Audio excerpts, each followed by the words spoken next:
I don't know if you are hearing me, but it's the 100th episode. Welcome, Daniel Macfarlane. I'm so honored to be here for the 100th. I didn't realize it when I was calculating it today. I was like, oh, it's the 100th episode, so that's cool. I'm Jessica DeWitt, one of the editors here at the network in Canadian History and Environment, and I'm joined by one of our other longtime editors today, Daniel Macfarlane. Can you tell us about yourself? Hi, well, I'm Canadian. I'll start with that because I'm about to say that I'm based in the US. Yeah, I'm a professor at Western Michigan University, and I became a US citizen last year to avoid getting deported, yeah, and that sort of thing. But I usually look at the Canada-US environmental and energy relations, and especially in the Great Lakes, St. Lawrence Basin. So done some yeah. books and stuff related to that.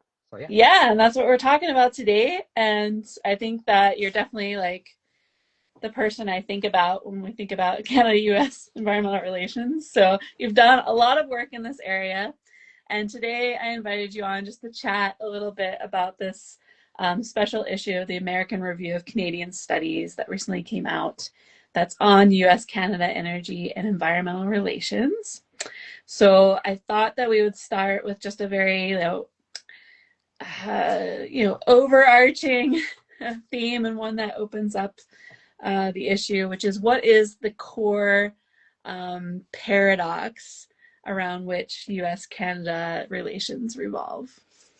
Right. Well, to me, it's autonomy versus prosperity, or you could say sovereignty versus affluence, because it's basically Mm-hmm. the idea that Canada became a nation of high living standards because of its ability to send resources and trade with the US and Yeah. allow US branch plants and things like that into Canada. But that comes with a trade-off, right? So giving Mm-hmm. direct or indirect control to United States in certain ways or to American companies, that's that trade-off of sovereignty or autonomy. But Mm-hmm. giving up some of that has historically brought prosperity to Yes. Canada. Makes it Yeah. kind of, yeah.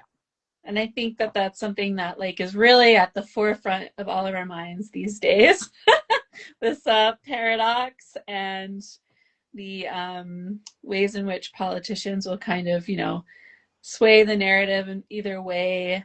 But at the end of the day, there's a lot of um, deals being made between the US and Canada, and Canada is directly tied to the US in so many ways, economically and environmentally.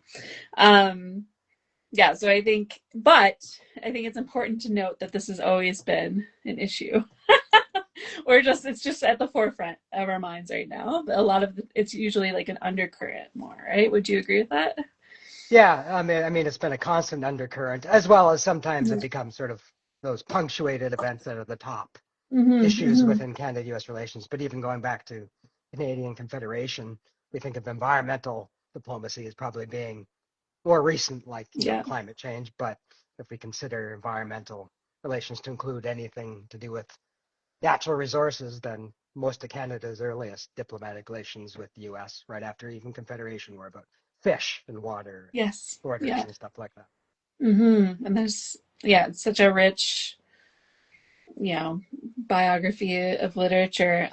Anyway, we'll just skim it a little bit today. But Right. in the introduction, you state that the United States and Canada have the world's most consequential environmental diplomatic relationship.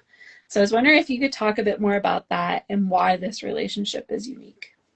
Right. So, I mean, the two countries have, signed somewhere in the neighborhood of 50 different types of Mm. environmental or energy agreements, accords, treaties, that sort of thing. So, no two countries have had near that many, and of course, I would argue even no two countries have, you know, cooperatively changed or manipulated their shared environments to the same extent. And of course, no two Mm. countries um, Yeah. have the same, lengthy border, and because of that, natural resources are the reason that for most of the period since the Second World War, Canada and the U.S. had the largest bilateral trade in the world. And then, of course, the flip side of all of that is extracting all those resources has made that bilateral relationship consequential in a negative way as well, because you could argue, Mm-hmm. both petrostates, climate villains, close to the highest per capita emissions Yeah. in both countries. So that's another part of that, you know, the duality of the upsides and the downsides of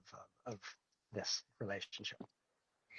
Yeah, and would you like when you're saying about the upsides and downsides, like it's I feel like Canada gets away with a lot more because and people see like, the climate villain or what have you to be the US and then people don't Right. think of Canada even though like the agreements are have them and the geography have them so closely directly linked. It's interesting to see the behind the scenes this diplomacy and what have you compared to how people view the two different countries, right? Right. And since you're coming, you've done the inverse of me going from the Yeah. US to Canada, um, including to the city where I mostly grew up. Yeah. Um, but so yeah, I'm sure you've experienced this too, because I'm in Michigan, which is about as I don't know, it's Mhm. about as Canadian as you can get in terms of landscapes. And Yeah. Michigan's Upper Peninsula fits the Canadian stereotypes better than Yeah. most Canadians do. But the point being that, despite that, even though Ontario is, if you're in Detroit, most people, and that means most people in that region, Hmm. 5 or 6 million people can almost see Canada or drive there in a few minutes, but yet they think Canada is this wonderful green, environmentally friendly country. And I have to remind them, well, it was a Canadian company whose pipeline spilled into the river that runs through my city and Yeah. Yeah. in 2010, and Line 5, and Hmm. is a major exporter of fossil fuels. Yeah. 100%. Yeah. Absolutely.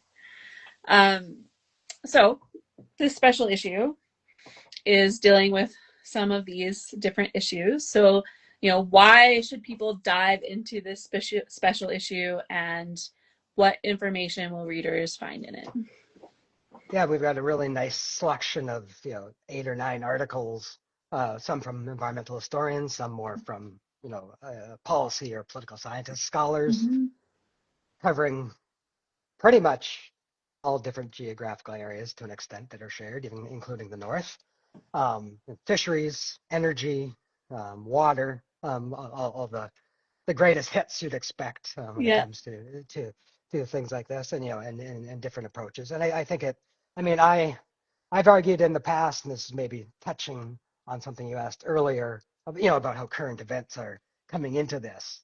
Mm-hmm. I've argued in the past that, and I'd be interested to know what you think, having again done the inverse move of what I've done, but I think, at least in the literature on Canada-U.S. relations, it really gets exaggerated how much there's a special relationship between Canada and the U.S. And I've made the argument before, and I think I make it in this introduction, that I think geography and proximity, along with self-interest, or if you want to call it national interest, are by far the bigger reason why Canada and the U.S. Mm. have the close relationship that they do. I mean, yes, I grew up in Saskatchewan watching Michigan TV and American hip hop, and moved Yeah. here, and that certainly paved the way, as did the types of agreements, NAFTA treaties, and visas and all that made it easier. But I still think it's much more the shared natural resources that Mm-hmm. explain this, and I think people are starting. Trump's illustrating that once Canada-U.S. interests aren't aligned, um, like they were in the Cold War, then that relationship can break down pretty quickly. And all Yeah. of a sudden, that special relationship of the peoples goes out the window pretty quickly Mm-hmm. on both sides. I'm kind of getting off Mm-hmm. track here on a tangent, since I'm supposed to be talking about the issue, but Yeah, I and just I wanted to think make like that point. I think the special relationship is often more prominent amongst Canadians viewing it, whereas Americans, I can tell you, I didn't think of Canada at all growing except for maybe like occasionally seeing like Banff on a documentary and being like, "Ooh, that looks Right, magical." right, I think that's like as much as I thought of Canada ever, right? right. Whereas Canadians are constantly thinking of the U.S. It's a very different like dynamic from where you are. Yeah, and it's just been interesting to watch like Carney kind of this Canada strong stuff, but then making all these deals that you know intensify our connection to the U.S. and stuff. Right. So, anyways, it's an interesting time for to think about such things. Yeah, and I've dabbled. Is the whole issue open access? No, not the whole issue. Some, I Okay. think, just some of them are for folks who had institutional Okay. funds. They could use that for Yeah, open I think access. yeah, I was a bit. confused. I think because I could access like your introduction and like I read another article and then there was another one that I couldn't get to. So I guess it's like kind of here or there. Okay, cool. But it looks great. And I encourage everyone to check it out. And thanks for joining me today, Dan. Well, thanks It's for a having pleasure me. to have you for the Well, 100th episode. long time listener, first time caller. I've never been on one of these before, despite all my other niche involvements.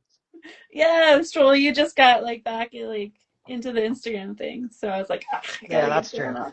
I gotta get Yeah. Dan hooked into a niche conversation. And you have you have a piece coming out in the Great Acceleration series this week, right? Yes, in fact, when I'm done here, I'll be looking over the proofs, not the proofs, but the Yeah, finished version to approve it. So yeah, yeah. Hydropower. Woo. of course. What else would I write about? Okay. Well, thanks, Dan. I'll see you on the internet. All right, great to see you. Take care. Bye.